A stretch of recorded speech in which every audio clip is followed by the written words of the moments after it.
Simon Pierre Adovel est à quelques jours du lancement officiel de la campagne.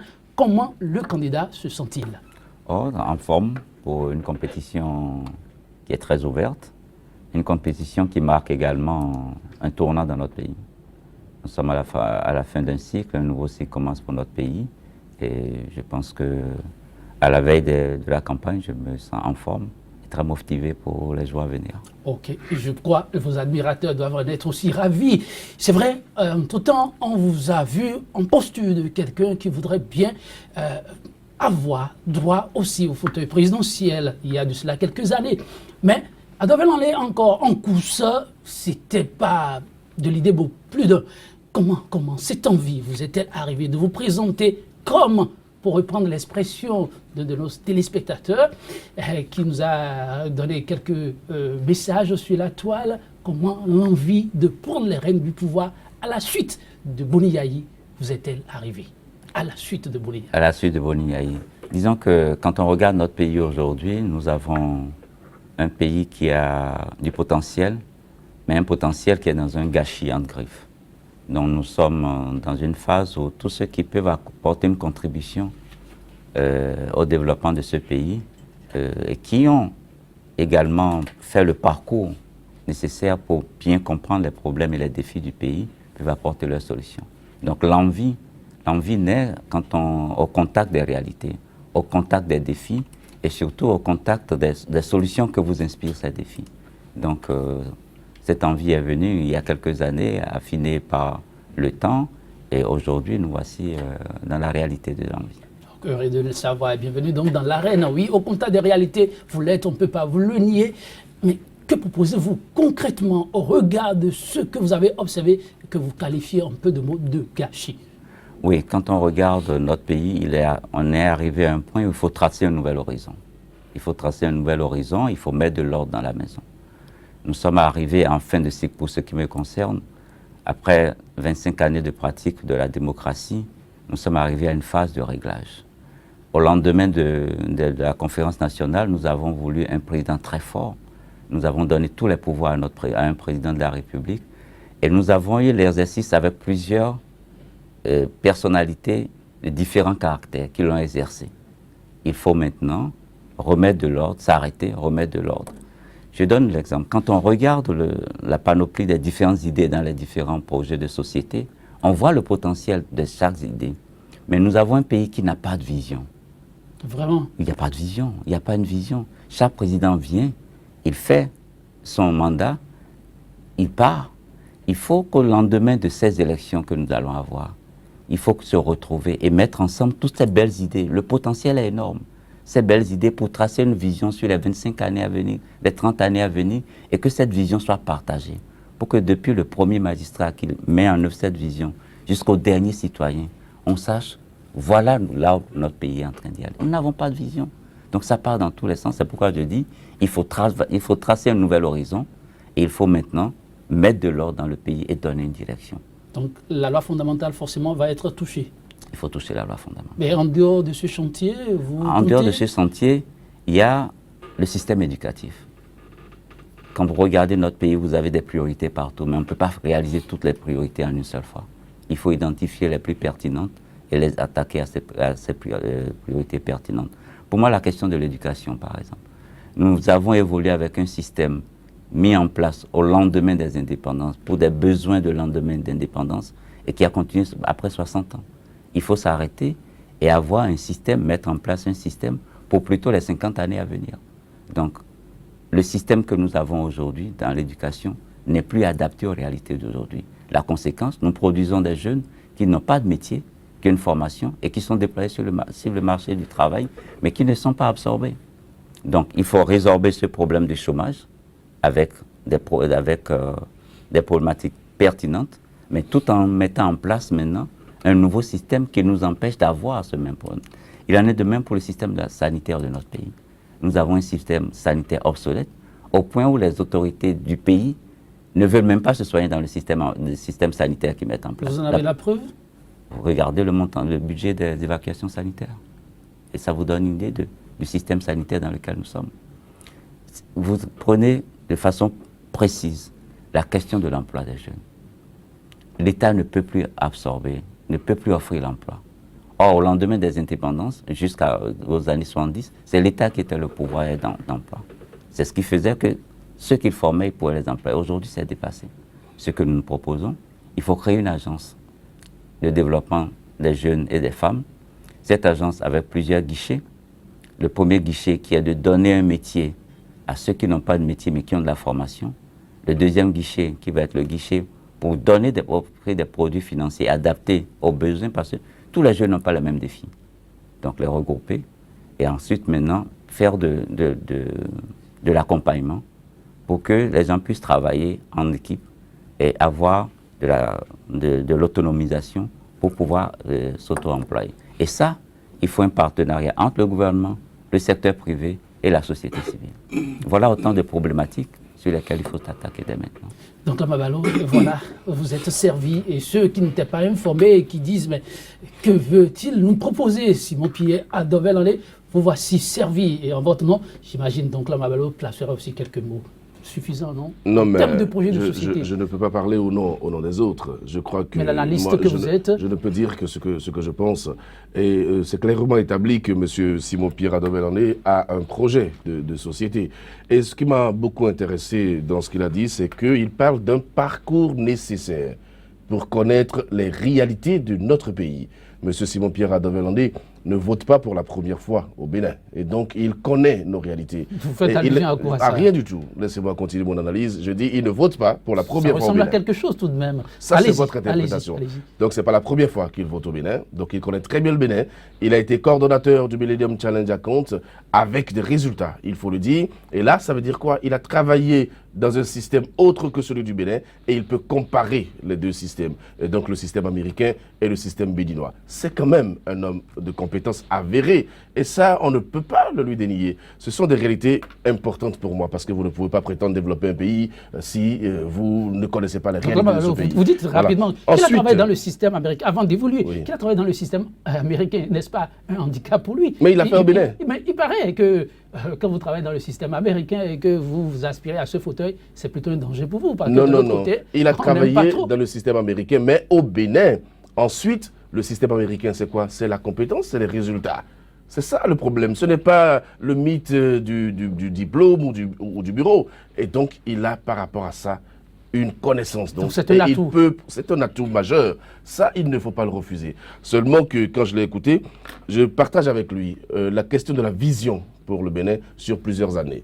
Mais M. Simon Pierre Adovel-Andé, il y a quand même un document de réduction, enfin un document stratégique de réduction de la pauvreté. Il y a un document à l'AFIA Bénin, à l'AFIA 2025, je crois. Et donc, la vision existe. La vision existe pour moi. Si chaque président, depuis qu'on a eu cette vision-là, venait faire juste un pan de la vision et continuer, on ne serait pas à ce niveau aujourd'hui. Et je suis d'accord avec vous qu'il faut maintenant mettre en œuvre cette vision. C'est là le véritable problème de notre pays. Moi, c'est ce que je pense personnellement par rapport à l'intervention de M. Pierre Adovel-Andé. Oui, par rapport à ce fameux document, oui, qu'on ne peut pas oublier, vous avez essayé de piocher quelques pans ou... C'est un document de référence. C'est un document de référence, c'est un document de très grande qualité qui, malheureusement, dans notre pays, c'est pour ça que je dis, au lendemain de ces élections, il faut que nous fassions un nouvel exercice, mais de façon consensuelle. Le document, les gens s'en écartent parce qu'ils se disent c'est autant de Kéréko que ça a été réalisé. C'est ça le problème. On veut l'attribuer à un individu alors que c'est un document national de très grande qualité qui a été fait par des experts de notre pays. Mais je rebondis sur un aspect dont a parlé le journaliste. Vous ne pouvez pas servir, d'abord la fonction présidentielle, c'est une fonction de service et de sacrifice. Vous ne pouvez pas servir des gens dont vous ne connaissez pas la réalité. Vous ne pouvez pas servir des gens dont vous n'avez pas vécu la réalité. Moi, je me présente comme candidat parce que j'ai eu l'opportunité pendant 25-30 ans d'exercer toute ma carrière ici et de travailler dans le développement. Les problèmes que nous avons sont entre autres liés à la qualité du leadership qui nous conduit. En général, les défis de nos pays sont en déphasage avec ceux qui dirigent nos pays. Ils ne sont pas toujours contents des réalités de notre pays. Ils ne connaissent pas les réalités de notre pays. Je prends l'exemple. Vous voulez dire que le Bénin, avec les présidents que ce pays a connus successivement, on n'a eu que des gens qui n'avaient guère à vue, non, pratiquement? Je dis de façon générale. De façon générale. De façon générale. Parce que il y a des détails qui sont le quotidien des Béninois, sur lesquels ils attendent des réponses de la part des dirigeants, et qui n'ont pas. Parce que le dirigeant, ce n'est pas parce qu'il ne veut pas le faire, il ne sait pas. Il n'a jamais vécu cela. C'est ça la réalité. Vous ne pouvez pas servir des gens dont vous ne connaissez pas la réalité. En plus, nous avons pendant longtemps, nous sommes écartés des valeurs. Nous sommes écartés des valeurs, l'impunité aidant, nous sommes écartés complètement des valeurs. Donc vous voyez, un pays avec un potentiel énorme. Moi, je vois toujours le Bénin comme un pont. Le Bénin et le Togo, c'est le pont entre deux fortes économies de la sous-région, le Nigeria et le Ghana. Mais ce pont n'a jamais été entretenu et établi et entretenu. Le jour où les deux dirigeants du Togo et du Bénin seront conscients et utiliseront à bon escient ce pont, ces 4 pays deviendront la locomotive de la sous-région. Et ce potentiel existe. Si vous prenez le secteur de l'agriculture dans notre pays, vous prenez les vallées de notre pays, à forte potentialité, la vallée de l'Oumé, la vallée du Mono et la vallée du Niger. Le développement, le potentiel de développement agricole qui est là pour faire de jeunes entrepreneurs agricoles de très haut niveau est énorme. Si vous mettez ces vallées ensemble, vous avez presque en superficie tout ce qui se fait en termes de développement agricole d'un pays comme Israël, qui a développé des technologies inouïes aujourd'hui et qui sont vendues partout. Voilà des choses stratégiques sur lesquelles nous pouvons travailler pour pouvoir sortir ce pays du marasme dans lequel il est. Quand on voit l'état économique de notre pays, l'image que moi, ça me renvoie, c'est l'image d'un mendiant, assis sur une mine d'or, mais en train de mendier, ignorant qu'il lui faut juste faire l'effort de creuser, de sortir sa mine et de vivre heureux. Donc, Mabalo, je ne sais pas ce qu'il faut dire de cet exposé. Vous l'avez suivi avec beaucoup de munity, de présence. Ça veut tout dire quant à la maîtrise de ce dont on parle. Mais le candidat a évoqué un sujet plus qu'épineux, la question de l'impunité, et il pense qu'il va falloir s'y attaquer. Est-ce qu'on peut réussir facilement ce combat? L'homme qui est au pouvoir, qui est en train de partir, ce n'est pas sans volonté. Les tests de loi existent. Vous savez, c'est un pays où on dit, bon, c'est mon cousin, c'est mon oncle, c'est mon grand frère. Est-ce que ça peut prendre ce combat-là? Vous pensez qu'on doit continuer à faire ce débat? Moi, je ne pense pas, mais je demande. Écoutez un candidat de l'intérieur, n'est-ce pas, qui connaît très bien les réalités comme il l'a dit lui-même. Et sur la question de l'impunité, nous sommes tous d'accord, et ça tous les analystes peuvent vous le dire, que si la corruption continue, c'est parce que justement on ne punit pas. Et j'ai dit dans un autre débat que nous avons un président fort, même si le président aujourd'hui se repose sur le non-fonctionnement ou le dysfonctionnement qu'il y a au niveau de la justice pour justifier le fait de ne pas punir. Je crois qu'à son niveau, il y a d'abord ce qu'on appelle les sanctions administratives. Et puis après, si on doit aller au judiciaire, on saura très bien ce qu'il faut faire. Le président qui nous a dirigés jusque-là a sanctionné à certains niveaux. Et il a manqué de sanctionner à d'autres niveaux. Et dans des collaborateurs très proches, au point où aujourd'hui, certains collaborateurs qui avaient été décriés portent aujourd'hui un candidat qu'ils nous présentent à la face du monde. Et vous voulez qu'on tire quelle conclusion? Si c'est ça la continuité qu'on veut faire, moi je pense qu'il faut faire la rupture. Et c'est pour ça qu'il faut d'abord savoir quelles sont les techniques de corruption qui existent. Et pour ça, il faut rester dans le milieu, il faut être imbibé, n'est-ce pas, de ces techniques-là.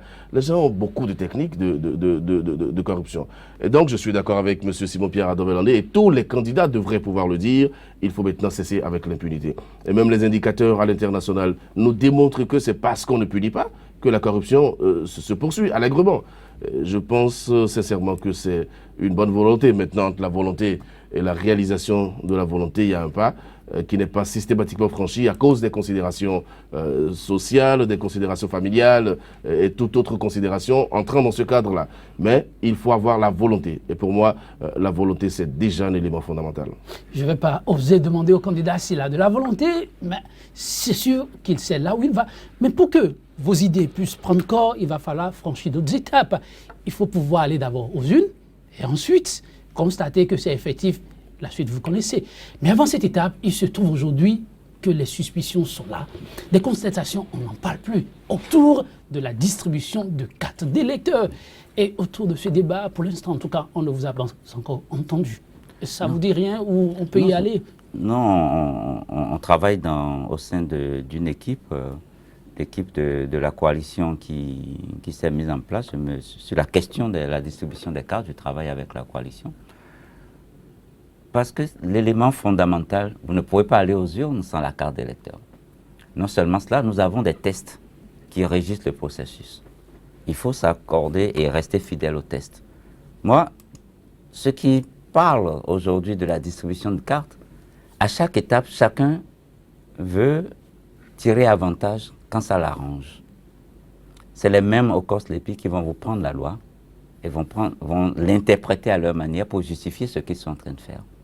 De la même manière, vous avez vu des candidats qui sont rentrés précocement en campagne, en violation des tests, chaque fois que ça... Et ça fait partie de l'impunité. Je pense que il nous faut rester accrochés à la loi, la respecter. Pour ce qui concerne la carte, moi, l'avis que je donne là-dessus, si nous ne pouvons pas distribuer les cartes conformément à la loi électorale, je suis de l'avis de ceux qui disent qu'il faut reporter les élections. Parce que ça va créer un cafouillage au lendemain, surtout quand on voit le mode de distribution tel qu'il est en train de se faire. Après, dans la zone où il y a le plus de population, ça va être une véritable catastrophe compte tenu du jour qui restera avant le scrutin, et ça risque de poser des problèmes pour que les gens puissent avoir leur carte à temps pour aller voter. Nous avons des réunions qui sont en cours, aussi bien avec les institutions comme la Cour constitutionnelle et autres, et nous verrons ce que les institutions diront. Mais à mon avis, il faut mettre de l'ordre et respecter la loi. Il faut mettre de l'ordre et respecter la loi. L'expression revient de façon récurrente. Donc, Lama Ballo, s'il le faut, il faut aller au report. Il faut le souhaiter dans le contexte actuel? Non, personne ne peut souhaiter cela. Mais ça ne sera pas la première fois non plus. Parce que vous faites le point, n'est-ce pas, de la gouvernance actuelle. Vous allez constater que les élections ont toujours été reportées, ce qui n'a jamais été un élément d'appréciation par rapport à la démocratie. Et sur ça, je n'entends pas certains candidats, ça me dérange. Le respect des délais, c'est un élément fondamental qui prouve la bonne vitalité d'une démocratie. Et donc aujourd'hui, qu'on reporte les élections, ça ne ferait de mal à personne, surtout qu'on est encore dans les délais légaux. Je crois que s'il faut le faire, il faut le faire. Parce que le calendrier que j'ai vu et qui prévoit la distribution des cartes d'électeurs jusqu'au 1er mars est un calendrier invraisemblable. Vous ne pouvez pas, pour une élection qui a lieu un 28 février, programmer de distribuer des cartes jusqu'au 1er mars. Qu'est-ce qu'on crée? On crée une distribution sélective. Parce que, encore une fois, on nous a dit que les Béninois de l'extérieur ont déjà pris leurs cartes, mais nous avons des retours de certains Béninois de l'extérieur qui n'ont pas retiré leurs cartes. Et même des départements dans lesquels on nous a donné une date précise pour commencer, on a également des informations selon lesquelles ça n'a pas été fait comme programmé. Et donc, il y a des problèmes. Et le COSLEPI doit rassurer. Moi, je ne suis pas rassuré parce que le président du COSLEPI parle d'un chaos. Et donc, il sait sûrement de quoi il parle. Il était à l'investiture d'un candidat. Je crois que c'est contre l'article 64 du Code électoral. Et ça, il faut le dire, même si certains juristes de haut rang disent le contraire. Ce sont des comportements qui ne rassurent pas les acteurs politiques. Et moi, je pense que pour l'avenir, je l'avais déjà dit sur ce plateau, je le redis, pour l'avenir, l'outil électoral doit être enlevé des mains des politiques. On ne peut pas continuer à faire gérer le COSLEPI par un député à l'Assemblée nationale qui a une obédience politique. Il y a des techniciens, depuis qu'on parle de la LEPI, est-ce que, en tant que journaliste, vous avez tendu vos micros aux techniciens? Ils vous diront que techniquement, il n'y a pas de problème. C'est à partir du moment où les politiques s'en sont mêlés que les problèmes ont commencé. Et les problèmes vont continuer. Nous parlons de COSLEPI. Est-ce que vous savez que depuis le 31 janvier, le COSLEPI a fini normalement sa mission? Pourquoi est-ce qu'on continue de parler du président Arouan Webla, par exemple? Il a fini sa mission. Il a fini sa mission. Alors, entre sa mission, la distribution de la carte, quel est l'organe qui s'en charge? C'est un problème important, on n'en parle pas, mais c'est important d'en parler. Parce qu'on nous a dit, au 31 janvier, le COSLEPI ramasse ses clics et claques et disparaît. Mais on continue d'entendre encore les acteurs. Et plusieurs personnes l'interpellent, et puis les acteurs aussi ne font pas de démarches dans ce sens, oui. Au nom du patriotisme, peut-être ils continuent le combat, oui. Un peu aller dans ce sens. En fait, ça montre la notion de responsabilité de nos pays. Depuis 2011, nous savions qu'en 2016, nous aurions des élections présidentielles. 5 années pour se préparer et nous n'avons pas pu nous préparer. C'est là aussi la notion de responsabilité, de maturité de nos pays. Après 60 ans d'indépendance, il y a des choses qu'on ne doit plus retrouver dans nos pays. De l'amateurisme. Alors, je parle ça de l'amateurisme. Et surtout la notion de responsabilité dans nos pays. Nous ne sommes pas assez responsables de nos actions. Et ça, c'est ce qui me désole le plus. Nous savions au lendemain, en avril 2011, que dans 5 ans, nous aurons des élections. Et nous n'avons pas été capables de nous préparer en 5 ans pour organiser les élections. On devait prévoir des budgets étalés sur l'année. On devait avoir un chronogramme d'exécution des tâches, parce que les mêmes qui ont fini ont déposé un rapport. Et ce rapport devait servir pour planifier. Mais ça, c'est des choses élémentaires. Tant qu'on n'a pas des réflexes de ce genre, on ne peut pas aller au développement. Nous ne sommes pas responsables. Nous ne prenons pas assez de temps pour nous assumer, pour que le regard de l'autre soit un regard de respect vis-à-vis de nous. Mais le fait est là, l'équipe est en place et continue son travail. Et vous observez tout ceci avec quel regard? Vous êtes embêté d'entendre le président du COS, Lépie, fait cette sortie-là, ou c'est dans l'ordre normal des choses pour vous? Non. Quand on regarde ce qui se passe, ça prouve encore ce que je viens de dire, c'est l'immaturité. L'immaturité de qui? L'immaturité des acteurs. Parce que, avant de prendre une position, vous devez savoir quelles sont les responsabilités attachées à cette position et qu'est-ce que la loi vous donne. Donc, je suis convaincu que les déclarations du président du COS, Lépie, c'est complètement en ignorance des textes qui régissent sa fonction. Attention, l'homme est président de groupe parlementaire. Oui, en fait. Il est à sa deuxième mandature. Oui. Un parcours que, je ne sais pas, ma foi, si on Que va je commencer par respecte beaucoup, développer que je respecte ici, beaucoup, que je respecte ça beaucoup. peut arriver qu'on soit je immature respecte- à ce point. Que je respecte beaucoup son parcours, surtout son parcours politique est élogieux, mais regardez la nature de la déclaration. Quand vous regardez le parcours et vous écoutez la déclaration, vous voyez le déphasage. Vous voulez dire qu'il est passé par la fenêtre pour avoir ce parcours-là? Non, pas du tout. Il a régulièrement été élu, il a milité dans son parti, il a eu un parcours politique excellent dans son parti politique. Mais je dis la notion de responsabilité. C'est ça. Quand vous occupez une fonction, la responsabilité qui est attachée, parce que la responsabilité, c'est également les sanctions qui accompagnent. C'est parce que ça revient encore à l'impunité, la notion d'impunité. Si la notion d'impunité disparaît, chacun à son niveau de responsabilité va s'assumer et assumer jusqu'au bout. Simon-Pierre Adavelande, vous présentez vous-même comme le candidat qui recourt contre la fatalité et le désespoir. Une caricature que beaucoup n'arrivent pas à comprendre. Le Bénin serait-il déjà au bord du précipice? Pas au bord du précipice, mais il y a beaucoup de cacophonie, beaucoup de discours, beaucoup d'animations, et vous voyez de la crispation entre le camp de ceux qui sont au pouvoir qui doivent partir et ceux qui sont dans la coalition en face. Et plus on va avancer dans les élections, plus ça va se cristalliser encore plus. Nous nous positionnons comme le recours, comme le chemin qui va rallier les idées des uns et des autres et apporter la tempérance pour que nous puissions rentrer et tracer le nouvel horizon. Voilà pourquoi nous parlons de recours et de rupture. Nous sommes le candidat du recours et le candidat de la rupture. Il nous faut rentrer dans une autre phase pour notre pays.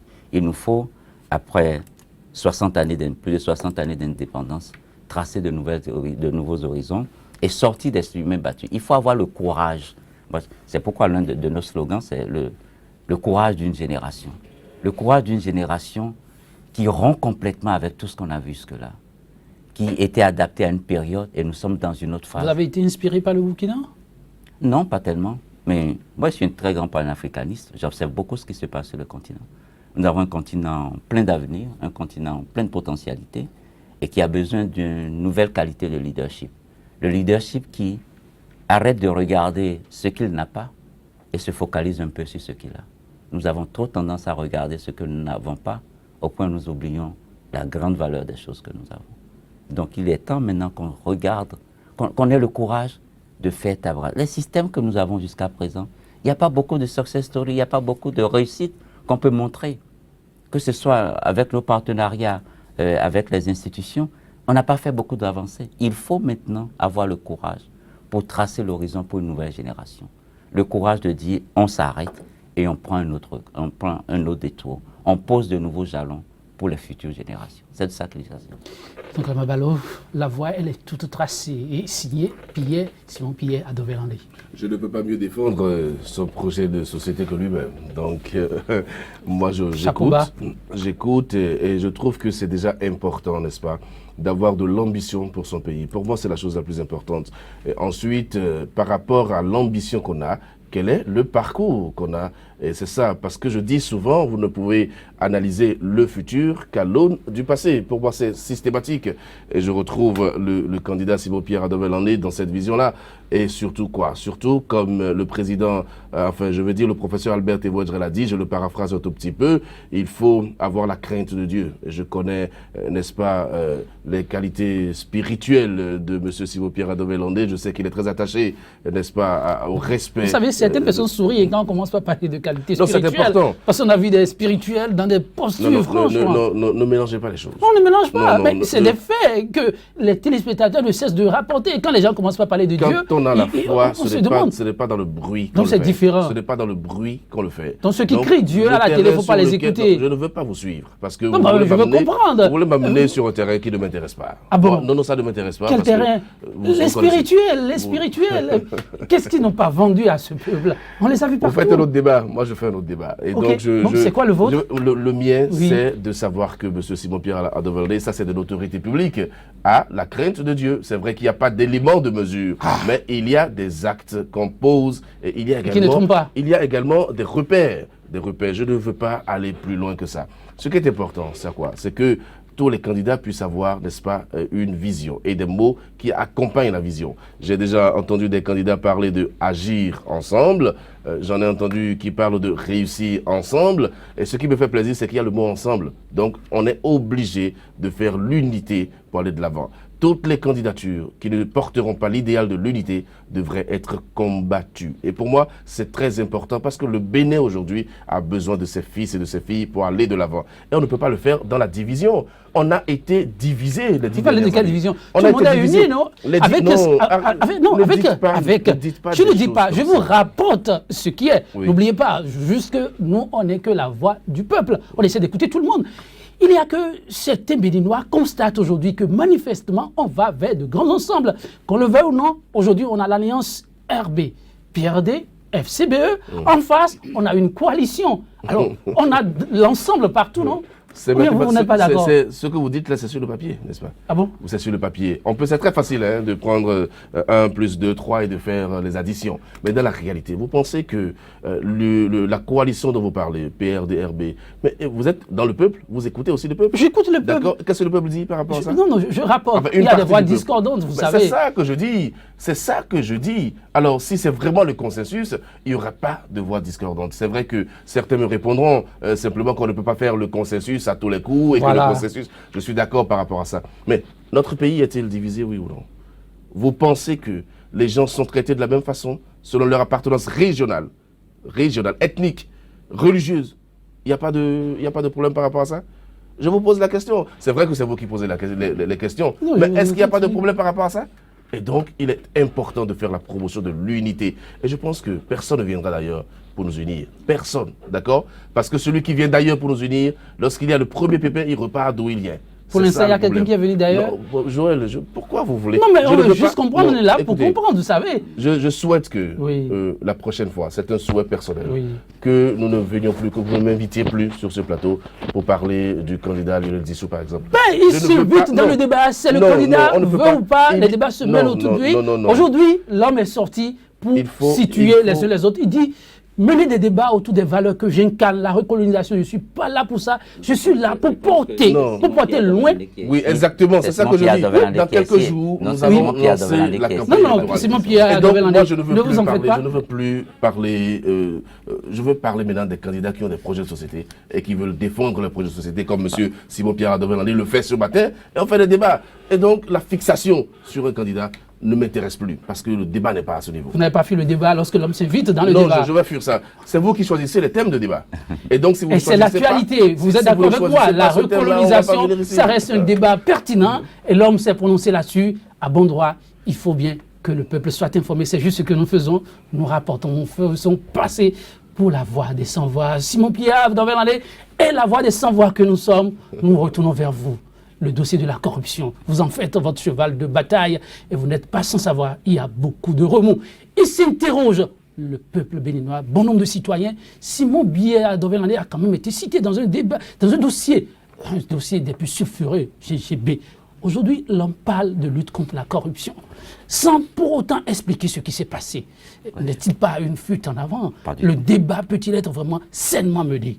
Bien sûr, c'est un débat que je n'ai pas du tout fui. Sur tous les plateaux je passe, j'en parle. Une affaire commerciale, d'abord j'ai été président du conseil d'administration d'une entreprise de promotion immobilière qui a obtenu un crédit et qui a eu du retard d'échéance qui peut arriver dans n'importe quelle société. Et brutalement, on se saisit pour en faire un dossier commercial, pour en faire un dossier pénal, avec une campagne médiatique fortement orchestrée autour, et pour que enfin je me retrouve dans un autre lieu et libéré, et aujourd'hui que je sois candidat aux élections présidentielles. Pour moi, ça fait partie du parcours de la vie d'un individu. Pour moi, ceux qui l'ont fait, ils savent pourquoi ils l'ont fait. Pour moi, j'en tire mes leçons pour la vie et je continue. Et j'en tire mes leçons, mais surtout, c'était pour moi une très très belle expérience. Et je vais vous dire pourquoi. Pourquoi? Quand on voulait monter le programme MC Bénin, c'est moi qui ai dit qu'il faut une composante accès à la justice. Mais je pensais que la justice c'était construire des tribunaux, former des magistrats et puis apporter. Il a fallu que j'aille en prison pour voir la réalité du système judiciaire dans mon pays. Déception? Une très grande déception. Nous avons un système judiciaire où... Mais pendant que Simon Pierre Adové-Landé ficelait le projet, il ne vous est pas arrivé de faire un tour en prison, dans les tribunaux pour voir un peu... Quand vous allez en prison, on vous reçoit dans la cour. Jamais à l'intérieur? Jamais à l'intérieur. C'était l'une des plus belles expériences de ma vie. Vous considérez ça comme une mission divine pour aller toucher du doigt le combat que vous meniez? Pas une mission divine, mais ça a été pour moi une révélation des problèmes de mon pays. C'est la justice qui a fermé une nation. Un pays dont la justice n'est pas forte et n'est pas impartiale, ce pays ne peut pas prospérer. La justice béninoise n'est pas impartiale? Il y a des réformes à faire. Il y a des réformes à faire. Il y a des réformes profondes à faire. Il y a non seulement des réformes à faire, mais il faut assurer l'indépendance de la justice et lui donner les moyens d'accomplir sa mission. Pour que la justice ne soit pas un instrument entre les mains de certaines personnes, mais que la justice soit un instrument au service du développement, au service de la protection des citoyens d'une nation. Cette expérience m'a permis de connaître également la vie carcérale. Il nous faut réformer nos prisons. Même au temps de la colonisation, au temps de l'esclavage, les esclaves n'étaient pas traités aussi dur que ce que j'ai vu dans certaines cellules dans nos prisons. Et ça, il faut mettre fin à cela. Aucun pays ne peut prospérer si vous avez de la douleur, de la souffrance à proximité de nous. Et nul n'est à l'abri de ça. Vous pouvez avoir le moindre pépin d'accident dans la rue et vous retrouver dans ces conditions. Il faut réformer les prisons. Et ça fait partie de notre projet de société. C'est en prison que j'ai réécrit un nouveau programme de réforme du secteur de la justice. Parce que c'était une expérience douloureuse, mais également ça a été une expérience qui m'a donné une leçon sur la connaissance réelle de mon pays. Les problèmes sont énormes dans notre pays et il faut les connaître pour pouvoir apporter des solutions. Une expérience douloureuse qui a beaucoup édifié le candidat. Donc là, Babalo, sur ces projets, on a vu quand même d'autres avant. Simon Pierre Adové-Landé, le Bénin en est toujours là. Ça peut prendre. Oui, mais il faut rêver, il faut espérer. Moi, je n'ai pas encore fait l'expérience de la prison, j'espère ne pas la faire. Et je crois que c'est ça qui est la vérité de M. Simon Pierre Adové-Landé, l'expérience. Et on ne peut pas vraiment lui faire le reproche de n'avoir pas connu la prison et d'écrire un projet de société sur la réforme du système carcéral. C'est de cela qu'il s'agit. C'est vrai que nos prisons aujourd'hui sont bondées de monde et ça, toutes les autorités le savent. Vous avez vu les différents ministres de la justice que nous avons eus. Ces ministres-là vont dans les prisons faire des tournées, des remissions. Et donc, ils savent très bien quel est le problème. Alors, est-ce qu'il faut continuer à construire des prisons ou à fermer des prisons pour construire des écoles? Et ça, c'est une vision qu'il faut avoir pour un pays. Parce que j'entends certaines de nos autorités faire la promotion de la multiplication des prisons, comme si la prison réglait systématiquement tous les problèmes. Il faut éduquer les masses. Et je peux rêver pour le Bénin. C'est même important de rêver pour le Bénin, parce que nous n'avons pas d'autres patries. Et donc, nous n'avons que le Bénin en commun, et il faut développer le pays. J'attends que tous les candidats à l'élection présidentielle puissent avoir une vision sur la gestion de nos prisons, une vision sur l'éducation des masses pour les empêcher systématiquement d'aller à des forfaits qui pourraient les entraîner en prison. Parce que comme M. Simon-Pierre Adovan l'a dit, ça peut arriver à tout le monde. Hein. Vous pouvez vous retrouver en prison du jour au lendemain sans vraiment y avoir pensé et tout le reste.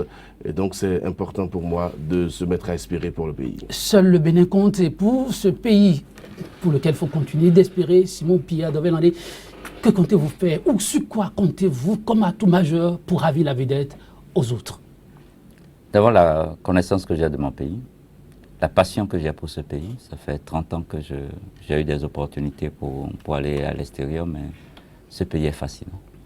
Un pays qui a un potentiel énorme, des ressources humaines de très grande qualité, mais qui recherche seulement le leadership éclairé qui pourra mettre ce pays en orbite, qui pourra les servir également, mais un leadership qui reconnaît la valeur de ce qu'il a, du pays qu'il a. Nous avons un pays où nous avons tendance à dire un pays pauvre, non? Demandez aux Occidentaux, demandez aux Occidentaux et aux Chinois si le Bénin est pauvre, ils vous diront non. Alors, Simon-Pierre Adovan, très rapidement, dites à ceux qui disent que votre candidature est celle de la revanche, que répondez-vous? Non, loin de là, la revanche n'est pas des hommes. Quelle revanche vous pouvez faire qui soit à la mesure de la hauteur de ce que vous avez enduré, non? La revanche n'est pas des hommes. Le pardon est un acquis. On a oublié. Il faut tirer le leçon de ce qui vous arrive et vous continuez, ça fait partie de votre destinée.